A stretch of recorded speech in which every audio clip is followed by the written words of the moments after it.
Welcome to Between the Horns, presented by your Southern California Toyota dealers. Joining with some good friends now. We got JV Long in the house, DeMarco Farr. I'm Camryn Irwin as we get set for yet another matchup this week. It's Sunday Night Football. Yeah. You guys ready for some primetime? Oh, my God, yes. I cannot wait. This is going to be fun. It's going to be loud again. I like football at night. How about you? I like the lights. No, I get people were upset that last week's game was not featured. Right, was not a primetime game, but I like the way the schedule has built because I think human nature is to exhale after taking out San Francisco and Santa Clara and then taking control of the division in first place against the Seattle Seahawks. But when you get primetime, you get Sunday Night Football, you get Baker and the Bucs, this is easy to rally for and try and extend this winning streak. Yeah, you want to win, and like you said, if you want to showcase yourself as the best at your position, Sunday Night Football, you could do a lot worse, right? That's the way you want to go. Well, we were looking at this stretch on the Rams season thinking, man, this is going to be a gauntlet. And this is now the third game in a row where you're going, this is a tough opponent. I know they have back-to-back losses. However, they faced the Bills, and it was a tough contest just until those last and final minutes did the Bills really create some separation. So we'll look ahead, of course, as we prepare for the Bucs. But let's look back as the Rams are now sitting at 8-2 atop the NFC West. It's 5 straight for LA over a big-time opponent in the division in Seattle. The only division right now with 3 teams with 7+ wins is the NFC West. We're playing with some of the top teams in the league. My question to you, though, is what do you want to find out about this Rams team as we only have 7 games remaining in the regular season? Right now, Yeah. Who's healthy? Okay. I guess that's the first thing. Which guys are going to be out there? I think that game, it tested the mettle of this football team, and it showed that they will find ways to win, and they're not going to break. I mean, that is a great coaching job by all involved. When you have a culture like that no matter what style the game being played, you have a chance to come out on top, and you can adjust on the fly. Seattle gave you everything they had. They really did. They hit you with haymaker after haymaker, and you stood in there, and you came out with a win. It was tough. You defended 2 points. You had to make it happen. They missed a field goal, but to be in that game, you've seen it. We've been through so many games together. That was about as physical a game as we've ever seen. You know, that's one that could have gone the other way based on 2 or 3 plays, and you kept making them over and over and over again. So this team has a deep, just intestinal fortitude. Can I say that on TV? You just did. They do. I mean, they will go down and dirty to get any win that's necessary. So to me, there's nothing left to be learned on that front. It's just who's healthy from here on out. Look at the way they celebrated it. Yeah. When you watch that post-game celebration, what did it teach you? Oh, look, I think that Sean he's given himself a break. It doesn't matter how you win, just get the W. Mm-hmm. You know, that's a different Sean McVay than we're used to. Yeah. Yeah. No, I'm with you. What I need to know in these last couple of months, what seed the Rams are going to be. And I think we knew that after a month or two, this was a playoff roster. Mm-hmm. Now that we've seen them beat 2 division rivals, I think mathematically it's safe to say this is going to be a playoff team. I think they're going to find their way to at least 2 or 3 more wins and get in the field. But for all the wonderful things that the Rams have done in 9+ years of Sean McVay's leadership, the one thing they haven't done is earn the number 1 overall seed. And that's what they're playing for right now. Now, there's no way to a number 1 seed if you don't win the West. And so those goals go hand in hand, and there's still tons of work to be done in that regard. But what are these last, 7 games left to decide?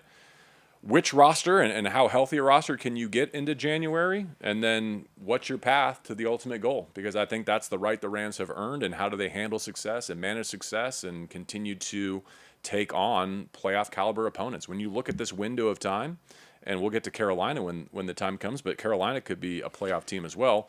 But San Francisco, that's like a wild card caliber win.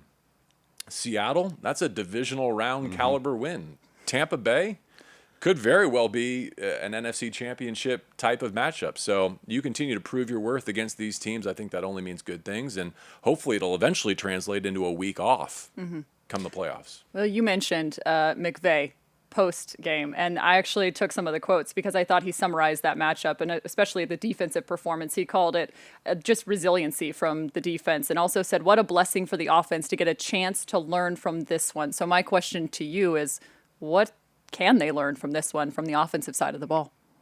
I punch it in when you have a chance to. We talked about this earlier, JB. I mean, look, there's going to be, they get paid too. We heard this before, and that defense from Seattle is as good as advertised. The one thing that you could circle and say, wow, this right here, you have a chance to ice the game with 2:23 to go. And you have to give it back to them and have your defense go out and make a stop. That's awesome. I think that's what he meant. Your offense has a chance to learn through this. You get the W. Your defense stood tall.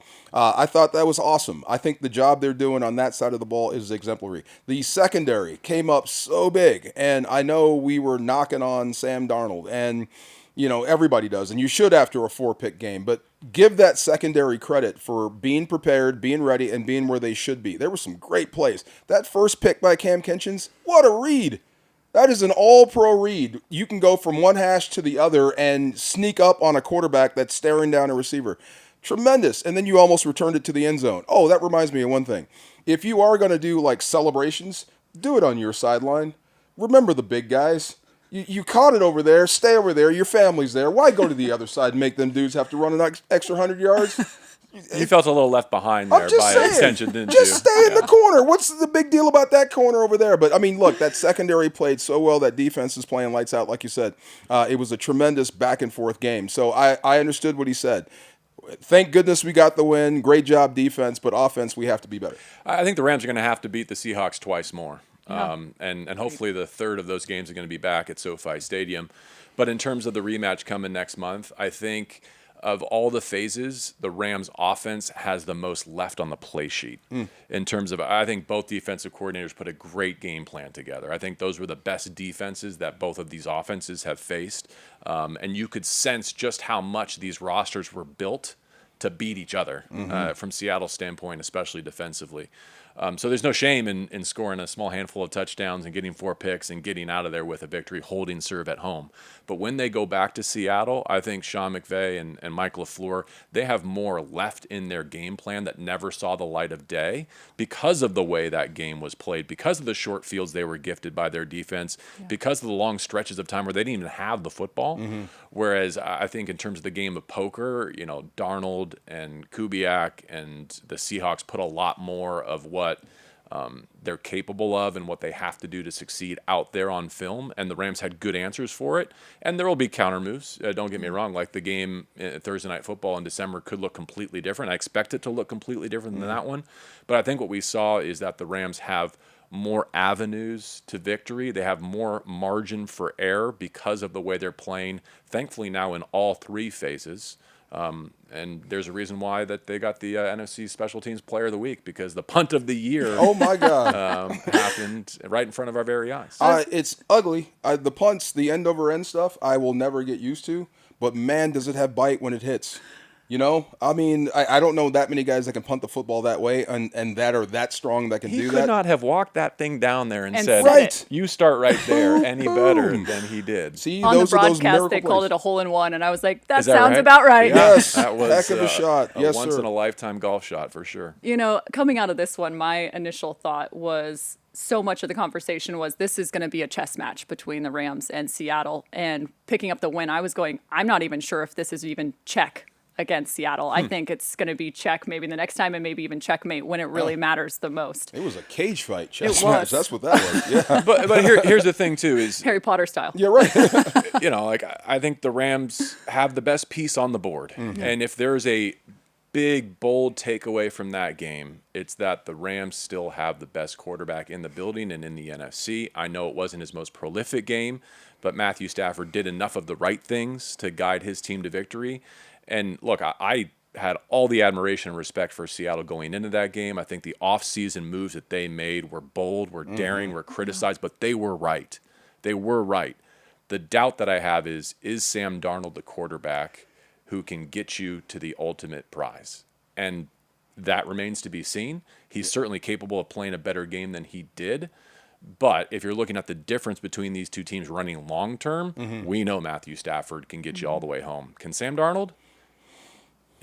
If you're the Seahawks, I think you have to know that your path to a championship is through Los Angeles. Yeah. But could you fault them for preferring to go around? Around them. Yes. Yeah. Right. Without question. Because of the last 3 games that they played against Darnold. Without question. The Rams now with their best start since 2018, which has now garnered some major attention. It felt like only a few weeks ago Tom Brady didn't even have the Rams in his top 10 in terms of power rankings. Now Who? Tom Brady. But now 4 of the 6 have the Rams up at the number 1 spot. I guess, DeMarco, for you, how do you go about, per se, ignoring the noise versus actually letting that garner even more confidence? I hate it from outside the building when people are saying this is the best team in football, because it sets you up for failure, because you got to go play Sunday Night Ball against Tampa, who's a good football team. So you're number one, you lose, you stink. You know what I mean? That's how that goes. But inside the building, I don't think it matters. I think they've always felt they're the best team in football. I think every team that wins a Super Bowl, or at least is in contention, feels the same way. So the fact that people are patting you on the back, it's always good. It's always fun. It's always good to be talked about in a positive way, but it's just talk. It doesn't matter. You have to show up on game day. So I try to avoid that talk as much as possible on this side. I know it doesn't filter into the locker room or into those meeting rooms here.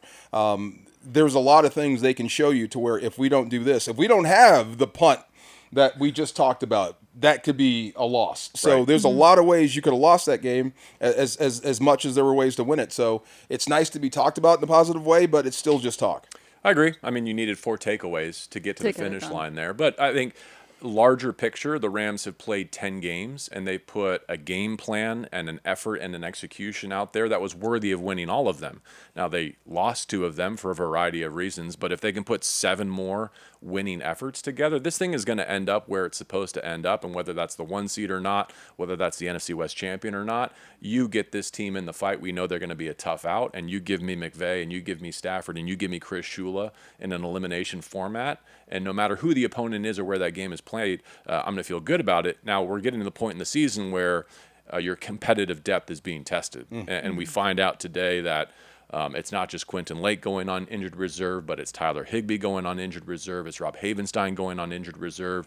So, those corners of your roster that you've been bolstering behind the scenes and you've been developing for weeks and for days at a time, it's their time to shine. Yeah. Shout out to Warren McClendon, who has turned the corner. Those reps early in the season when he got the start, that's only going to help. So, and those tight ends. We haven't talked enough about Colby Parkinson and the job he's done.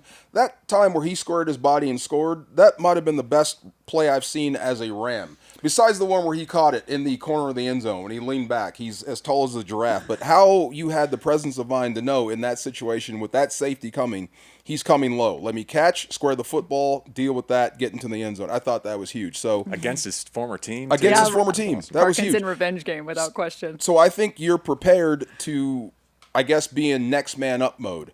Even with Q Lake, with as important as he is to the defense, because you can call so much of the defense through him because he can do so much, I think you can manufacture that with different people. This staff, this group, they're all ready for it. Even they said it right after the game. Everybody here is ready for their ops. They're ready for their opportunity. So you'd rather have him in there, but I don't think you miss a beat. I think you just have different people doing different jobs this week for that defense. Colby Parkinson, most improved Ram? Look, I think so. From the stuff that he's doing and the hits that he's taken, the collisions that he is willing to go into now, completely different guy from last year. So I would say absolutely. I would say him or Emmanuel Forbes. Yeah. Probably the 2 that come to mind. If he were here yes, absolutely. Yeah. I think he's reaching his potential, Forbes. This is why he was drafted so high. The stuff that he can do is like, wow.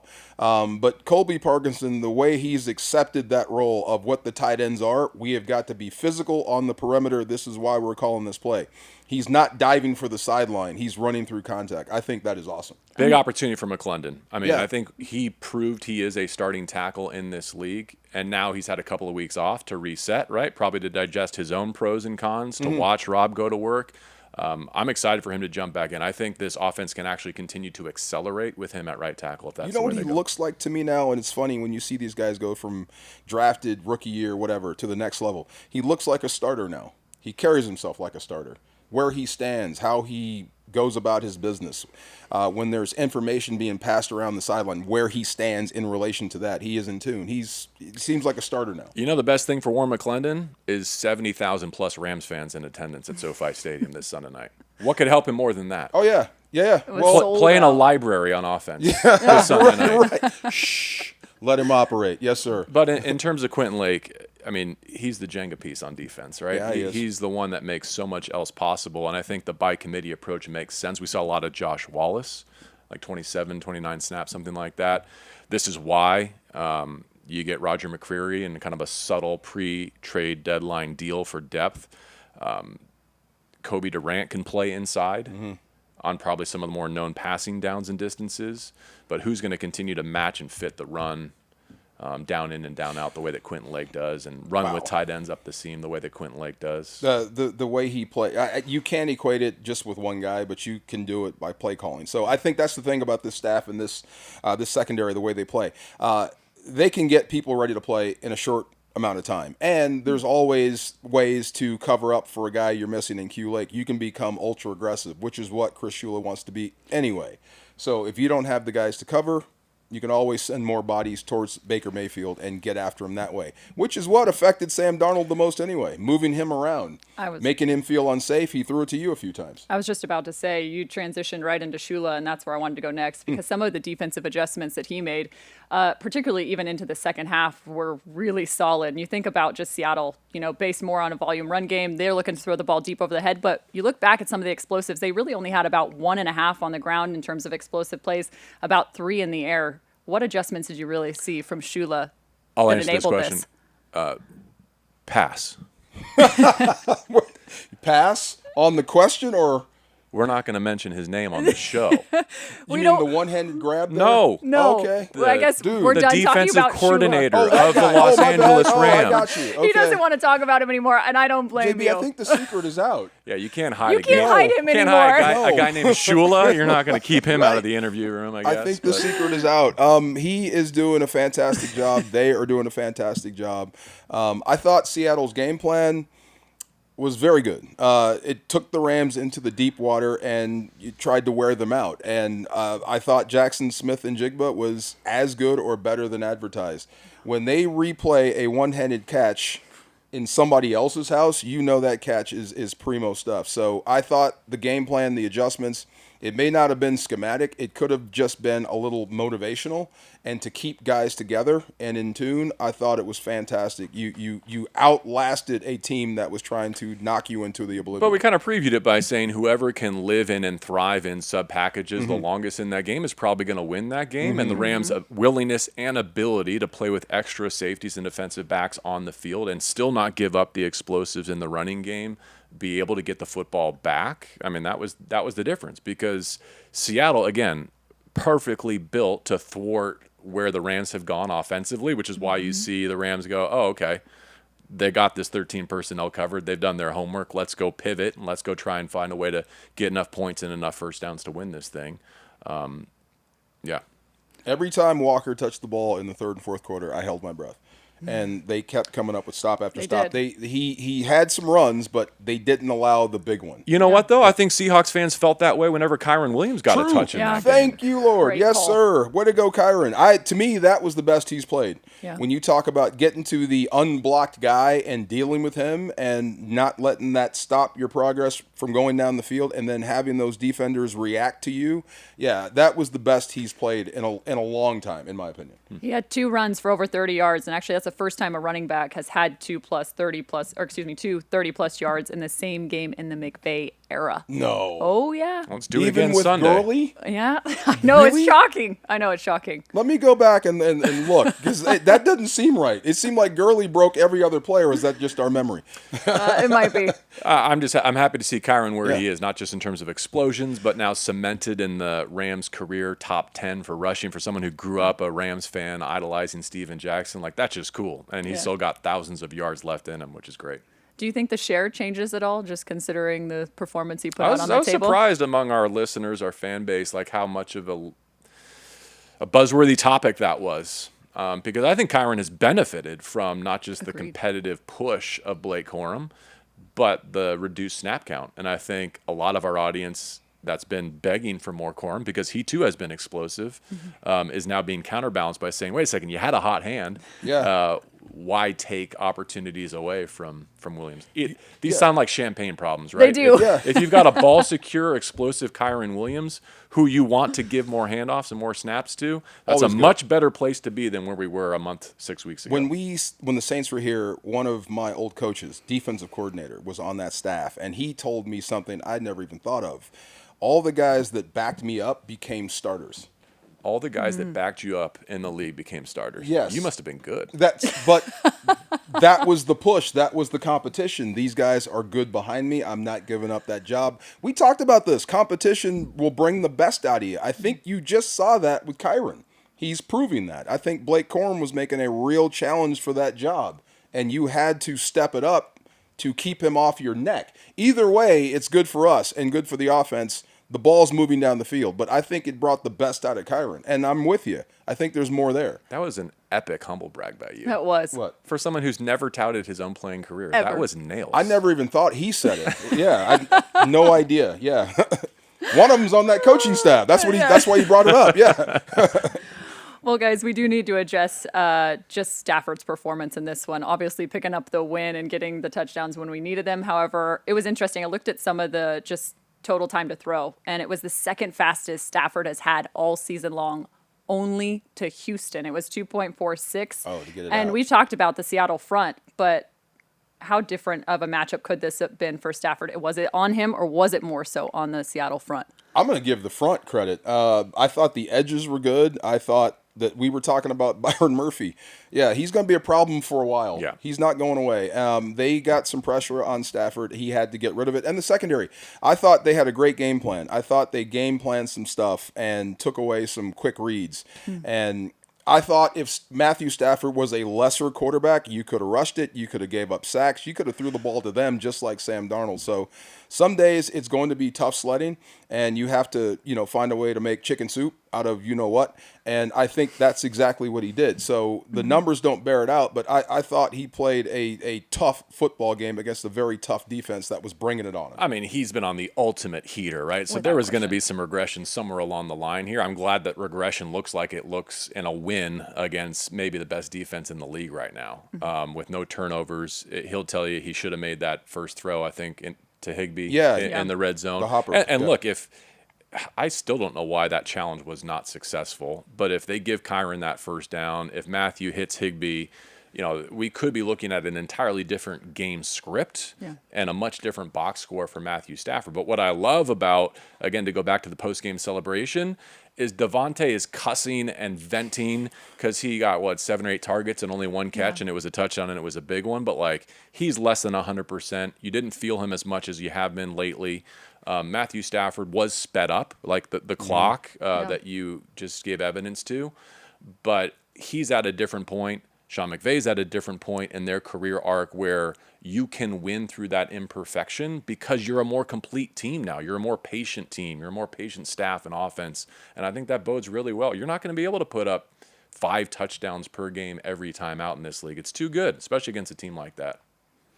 But that's not going to hinder his MVP case at all. If you No, get it's not. if you get the right first down call, I'm just saying. No, that's it too. You missed it by No. a yard.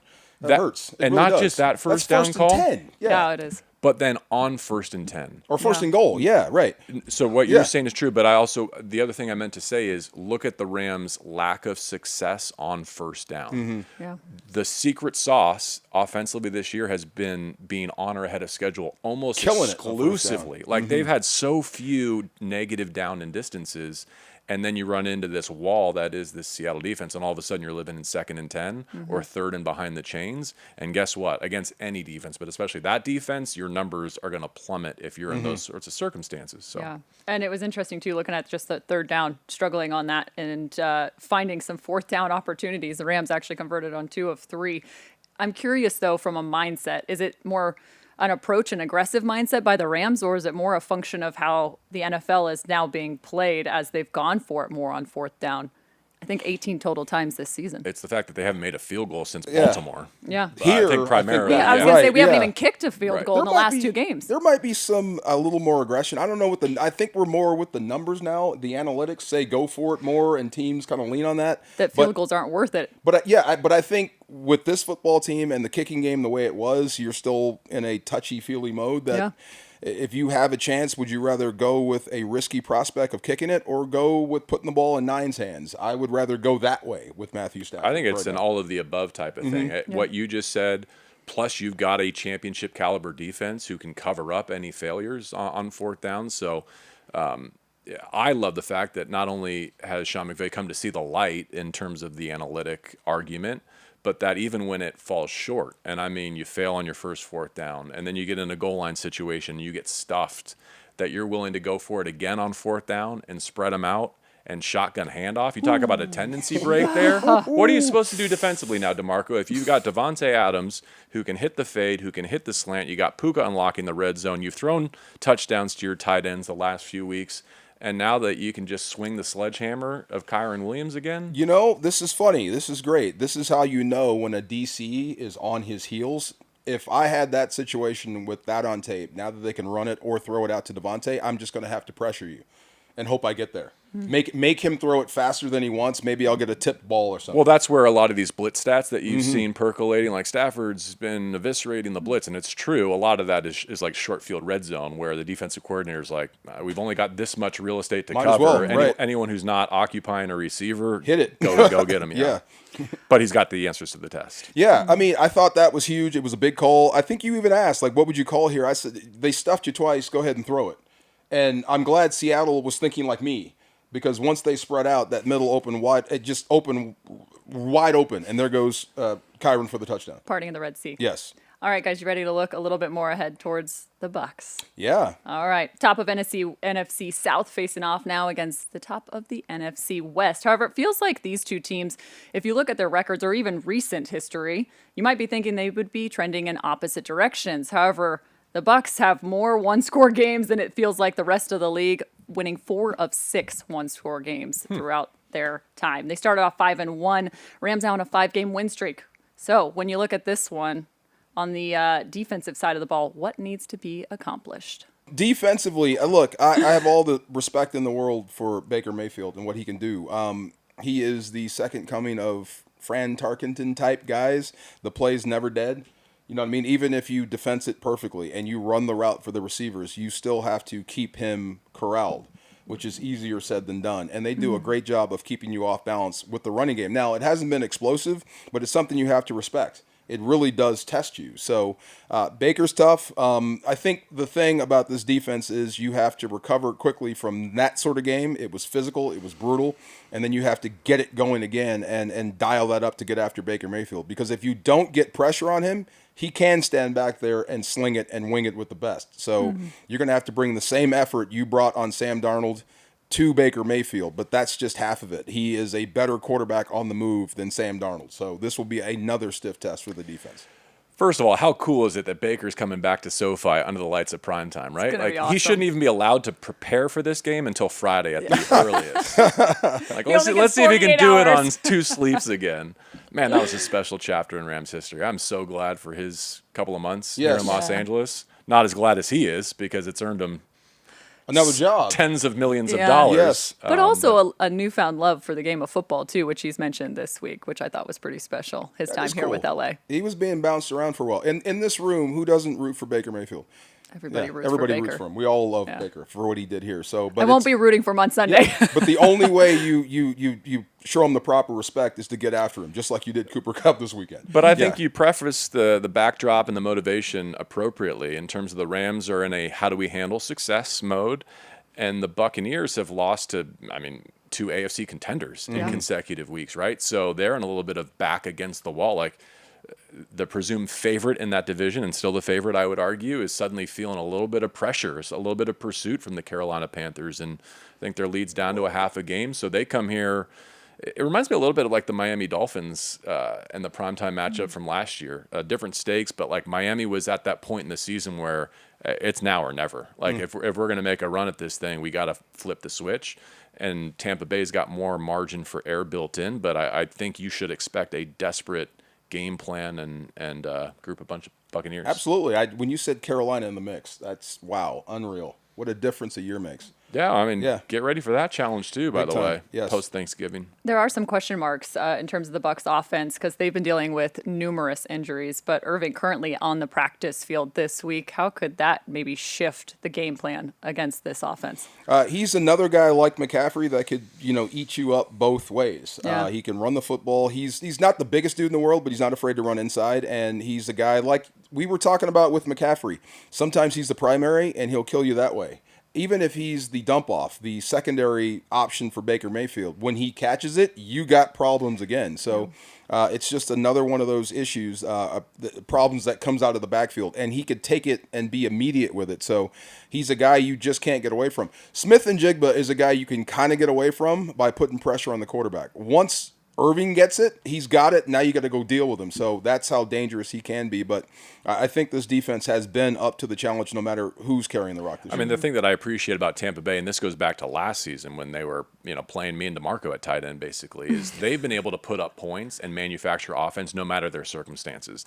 They've been banged up at the skill position players. They've been banged up front, and getting healthier at certain spots amplifies the challenge for the Rams this week. But this is a group that's shown that they can get to 30 no matter what 11 they're putting out there. So.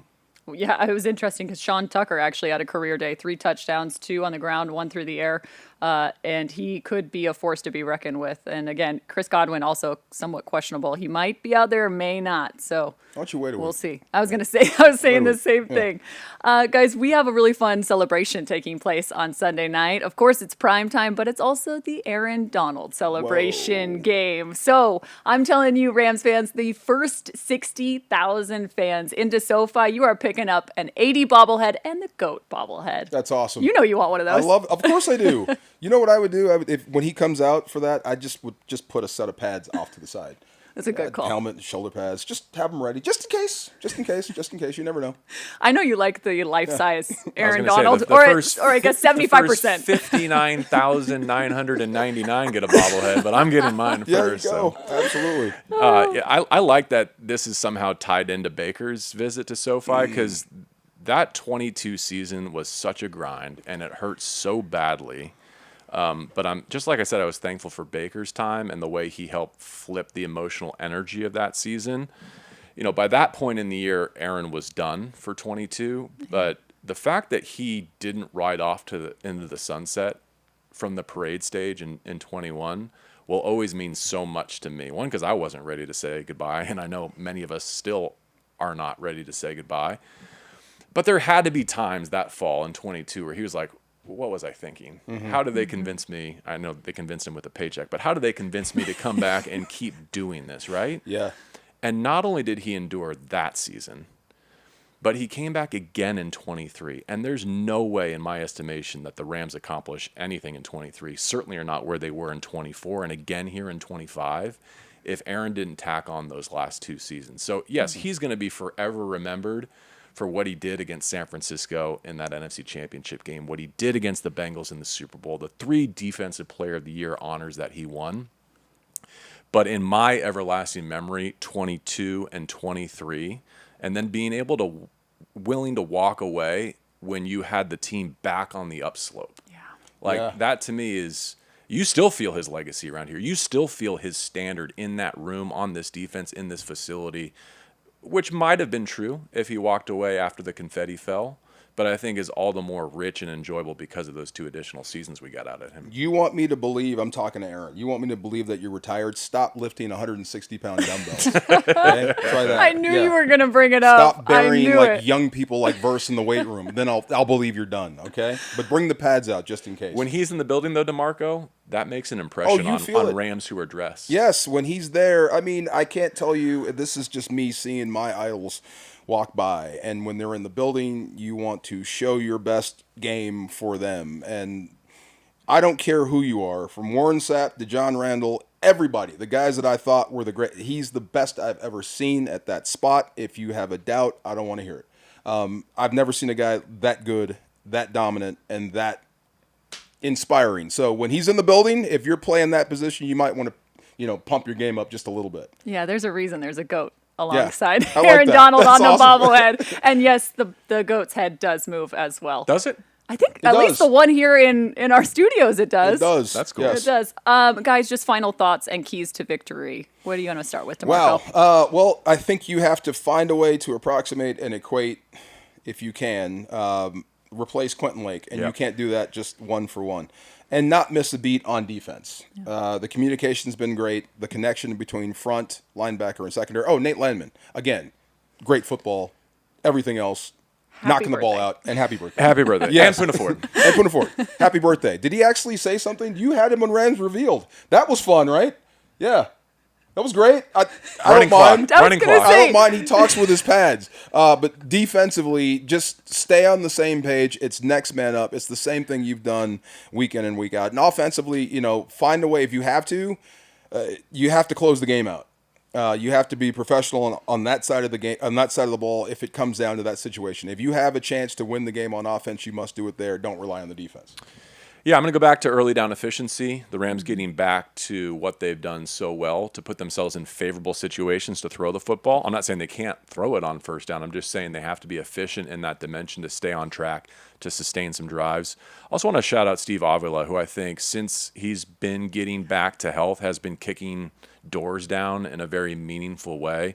I think with a replacement right tackle now, getting this offensive line to continue to be ferocious and effective and disciplined, run, pass, screen. I think as long as you do that, you're going to be able to score with Tampa Bay, and then hopefully, Shula dials up. Sorry, I said his name. Shoot. Dang it. Hopefully, JB. I think they know. Strike JB. two. hopefully, Punaford and the Rams defense puts together another great game plan. Because obviously you can't bank on 4 takeaways per game, but the Rams are generating situations, even without sacks, where they're putting their back end in position to go hunt footballs. Whether that's Landman getting another punch out, which he did. They didn't recover it, but he got another one. It's Another week one. after week. You get this offense an extra possession or 2 per week, and you got a real look at the 1 seed. Well, I'm going to go special teams. I don't want to see the field goal attempt, but I also want to see the field goal Right. attempt. So, hey, if we can just get into the end zone 5 times, I'm good with that. Let's just keep kicking the extra points. However, I would love to see Mevis get his first attempt. Just, clear it out there. Get it done. Get it over It's coming. with. It's coming. Yeah, All right. Well, guys, this has been a pleasure. You ready for Sunday Night Football in SoFi? absolutely. Yes. Yeah. Bring it. Bring I think it on. they know who Shula is, by the way. I don't think it matters if we don't They say do. it. Hey, keep rocking the Rams house, man. It just Yeah. Oh my God, kudos to yes. everyone who came out through the rain and lifted the Rams to victory against the Seahawks. Put Baker and the Bucs in those same circumstances. Make them feel it. Let's sell those standing room only seats one more time. Why don't we? We can't wait to see you Sunday in SoFi Stadium for another primetime matchup, the second of the season. This has been Between the Horns, presented by your Southern California Toyota dealers. JB Long, DeMarco Farr, Camryn Irwin. We'll see you Sunday night.